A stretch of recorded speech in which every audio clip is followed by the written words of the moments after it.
শুভ classes study চ্যানেলে সকলকে স্বাগত জানাই বন্ধুরা। মাধ্যমিক 2024 সালে যে পরীক্ষা হয়েছিল সেই পরীক্ষার রেজাল্ট কিন্তু অবশ্যই আমরা জানি যে বেরোবে মে মাসে। এবার কত তারিখে বেরোবে এই নিয়ে কিন্তু একটা দ্বিধা বা দ্বন্দ্ব ছিল। আজকে হোলির দিন, সকলকে প্রথমত হোলির শুভেচ্ছা জানাচ্ছি, জানিয়ে ভিডিওটা শুরু করছি। শুভ ক্লাসেস স্টাডি চ্যানেলে যারা আমার সদস্য বা বন্ধু বান্ধবীরা রয়েছে তাদের সকলকে বলি যে আজকে দোল পূর্ণিমা, আজকে এই খুশির খবরটা দিচ্ছি।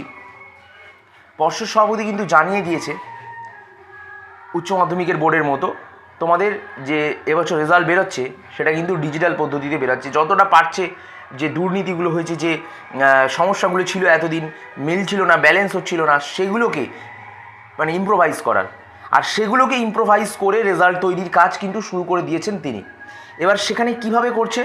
নাম্বার ওয়ান, সেখানে সর্বপ্রথম যেটা চেষ্টা করছেন উনি, যে ডিজিটালি নাম্বার অ্যানালাইজ করতে। শিক্ষকরা যখন খাতা চেক করছে সেই চেকিংয়ের প্রসেসটা যাতে 100% ঠিক হয়।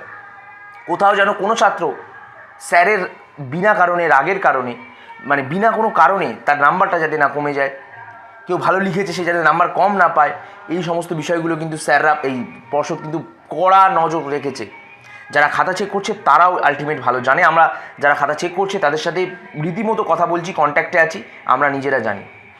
আর তোমাদের সেই নাম্বারগুলো যখন অ্যানালাইজ করে পাঠানো হচ্ছে পর্ষদের কাছে, পর্ষদ কী করছে? সেগুলোকে রিভিউ বা স্ক্রুটিনি করে দেখে নিচ্ছে, দেখে তারপরেই রেজাল্টে কিন্তু ডিজিটালি রেজাল্ট তৈরি হচ্ছে। তো সেক্ষেত্রে দাঁড়িয়ে কারোর যদি কোথাও ভুল হয়, রেজাল্টে কোথাও কোনো খুদমাত্র ভুল হয়, কারণ পশ্চিমবঙ্গের 27টি জেলা, 29টি জেলা, যা জেলা রয়েছে, অঙ্গরাজ্য রয়েছে, সমস্ত কিন্তু অঙ্গরাজ্য না, জেলা রয়েছে, সমস্ত জেলার কিন্তু রেজাল্ট একসাথে বেরোয়। সেক্ষেত্রে একটু একটু ভুলভ্রান্তি হতে পারে, সেগুলো রিভিউ স্ক্রুটিনি করার জায়গা কিন্তু এবছর আরও অনেক সোজা হয়ে যাচ্ছে। চিন্তা একেবারেই করো না, 2024 মাধ্যমিকের রেজাল্ট খুব ভালো হবে। হ্যাপি হোলি সকলকে।